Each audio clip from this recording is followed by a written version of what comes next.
sun rose slowly over Lumbridge, casting pale gold light across the cobbled streets and the castle walls to the northwest.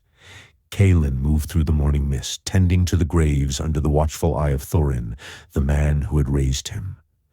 For 16 years this had been his life: careful labor, quiet observation, and the weight of responsibility. He swept the paths, straightened worn markers, and maintained the grounds, aware that even the smallest act mattered. Just south of the graveyard stood the small cottage Kaelen shared with Thorin, its modest stone walls and thatched roof a quiet shelter from the world.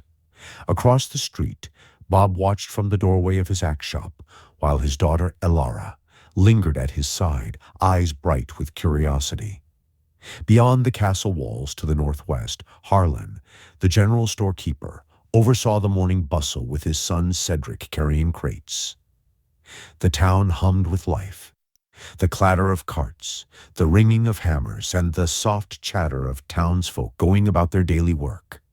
Pausing at the edge of the graveyard, Kaelen gazed down the creek that ran quietly north to south, marking the edge of the eastern side of town, and toward the bridge that led to Al-Kharid. Travelers and merchants passed through from time to time, yet he had never followed them. He had never ventured beyond Lumbridge, though the forest to the east and distant hills hinted at the wider world awaiting beyond the borders. Here, amid familiar streets, the quiet of the graves, and the rhythm of daily life, Kaelen understood the weight of every action, the respect earned through diligence, and the value of a life observed and tended with care. Running a hand along a smooth stone, he listened to the wind rustle the trees and the distant sounds of the castle and forge. 16 years had shaped him, teaching responsibility, patience, and respect. The town, its people, and the life he had known for so long had molded him into someone ready for the duties his world required. And for now, this was his life, the cottage and graveyard at its heart, and the quiet rhythm of Lumbridge that held him steady. Kaelen finished the last of the work as the sun began to sink. Thorin returned to the cottage to rest, leaving Kaelen to carry the tools inside and wash the dirt from his hands at the creek. He was nearly done when a voice called out behind him, "Careful with that net." Kaelen turned to see Cedric standing near the path, arms crossed, watching him rinse a worn shrimp net in the water. "The last one tore because you pulled too hard," Cedric added. Kaelen lifted the net, inspecting the frayed edge. "It tore because the knot was rushed," he said calmly. "Same as last time." Cedric frowned but didn't argue. Instead, he crouched beside Kaelen, retightening the line with practiced hands. They worked in silence for a moment, the creek murmuring between them. "Fishing tonight?" Cedric asked. Kaelen nodded. "Shrimp! Thorin's appetite hasn't been strong." Cedric tied off the knot and tossed the net back. "This one will hold." Kaelen tested it once, then stood. "Then it'll be enough." With the net slung over his shoulder, Kaelen followed the path south toward the water, the town settling behind him. The day wasn't over yet, and food still had to be earned. The creek was quiet when Kaelen reached the fishing spot, its surface broken only by drifting leaves and the pull of the current. He knelt at the bank, checking the net's knots before lowering it into the water. Footsteps approached behind him. Cedric stopped nearby, eyes on the road in the distance. "The traders passed through Lumbridge this morning," he said. "Headed north, toward Varrock." Kaelen didn't look back. They always passed through. Cedric crouched beside him, voice lowering. "Not like this!" Kaelen drew the net slightly, testing its weight. "They were talking about someone new in Varrock," Cedric continued. "An alchemist! Set up shop near the square!" Came from far east of the known lands. The water rippled as shrimp flickered beneath the surface. "They said he doesn't sell openly," Cedric said. "They only deliver the orders, crates marked with sigils none of them recognized, goods from places they wouldn't name." Kaelen lifted the net, silver shapes twisting inside. "Rumors travel faster than people," he said. Cedric smirked. "Even still, it is curious." Kaelen tied off the net and stood. "No sense in breathing worry into rumors from merchants. They love to tell stories," Kaelen said. They turned back toward Lumbridge, the creek flowing on behind them, the weight of this new possible threat, slowing the path home. However, neither Cedric or Kaelen spoke any more life into the rumors. The cottage smelled of smoke and river water. Kaelen set the shrimp aside while Thorin worked the small pan over the fire. The old man moved slower than he once had, but his hands were steady. He hummed quietly as he worked, the sound rough but familiar. "You know," Thorin said, after a moment, "I never thought my life would turn out full." Kaelen glanced over, surprised. "When your mother passed," Thorin continued, "I took you in because it was right, because blood asks that of us." He coughed then, turning away, pressing a hand to his mouth. When he spoke again, his voice was softer. "But raising you," he said, "that was never duty. That was the gift." Kaelen stirred the fire, unsure what to say. "I've watched you grow strong," Thorin went on. "Watched you learn when to speak and when not to. Watched you become someone worth trusting." Another cough followed, short, dismissed too quickly. Thorin smiled at him. "My life feels complete, Kaelen. Because of you." They ate in quiet comfort, the fire crackling low. When the pan was clean and the light dimmed, they settled into their beds. The cottage went still.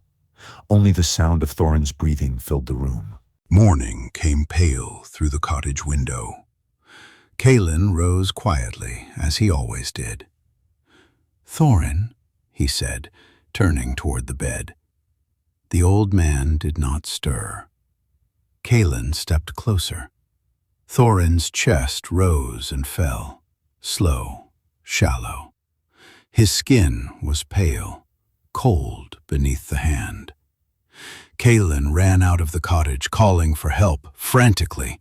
Bob was first, leaving his axe behind without question.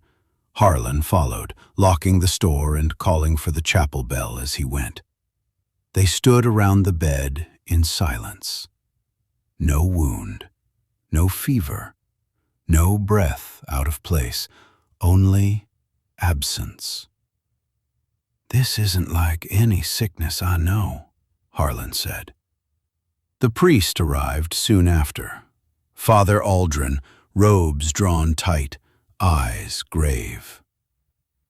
"I need time," he said gently. Everyone was ushered outside. The door closed softly behind him. Kaelen stood between Bob and Harlan as the morning passed. Hands on his shoulders, words kept low. They waited.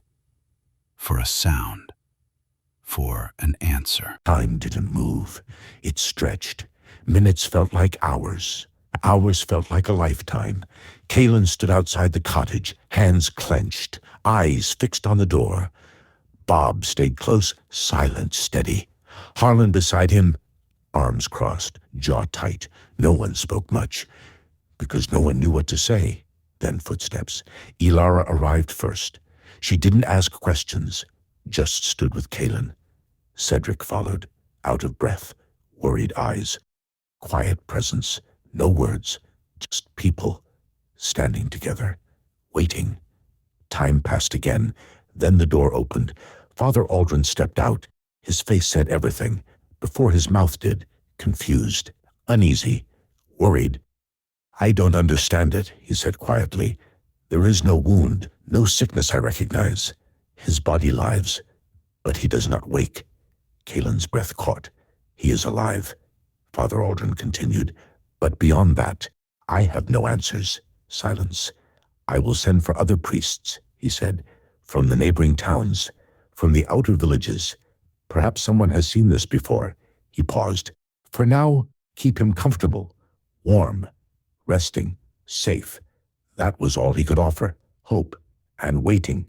And as the door closed again, Kaelen didn't stand alone, not anymore. Morning didn't come gently, but it didn't come empty either.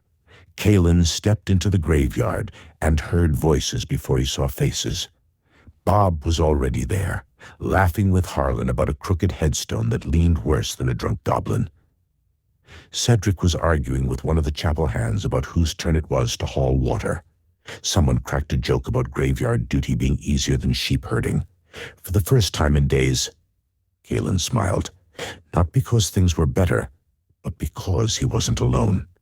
They worked together, talked together, laughed in small, quiet ways. Stories, old memories, simple, familiar noise. The kind of noise that feels like home. As the sun lowered, Harlan walked over and clapped Kaelen on the shoulder. "Come eat with us tonight." Cedric fell into step beside him as they left the grounds, the creek whispering beside the path. "The merchants arrive tomorrow," Cedric said. "From Port Serene." He glanced over. "There's an older trader, Edrin Vale. Everyone knows him." Kaelen listened. "They say he knows healers. Real ones. Not just prayers." Cedric slowed. "If anyone knows where help can be found, it'll be him." And for the first time since Thorin fell silent, hope didn't feel like a dream. It felt possible. The bucket broke the surface of the creek with a hollow splash. Kaelen hauled it up, water spilling over his hands, the morning air cold against his skin. Then footsteps. Fast. "Kaelen." Cedric's voice cut through the air. "They're here. The merchants are here." Kaelen didn't speak. He just dropped the bucket and followed. The road near the bridge was alive with wagons and voices, dust in the air, horses shifting, traders unloading goods. Cedric led him straight to an older man with silvered hair and calm eyes. "Edrin Vale." Kaelen didn't waste words. "My uncle, I was told you may be able to help," he said. "He's alive, but he won't wake. No wounds, no sickness anyone can name." Edrin's expression changed, slow, serious. "I've heard of this," he said quietly. "There is a healer in Varrock." Kaelen leaned forward. North of the city, Edrin continued. "East Bank, past the museum quarter. He's called Master Valer." Kaelen's breath caught. "But," Edrin added, "he does not take random cases." Silence. "Then, there is another way."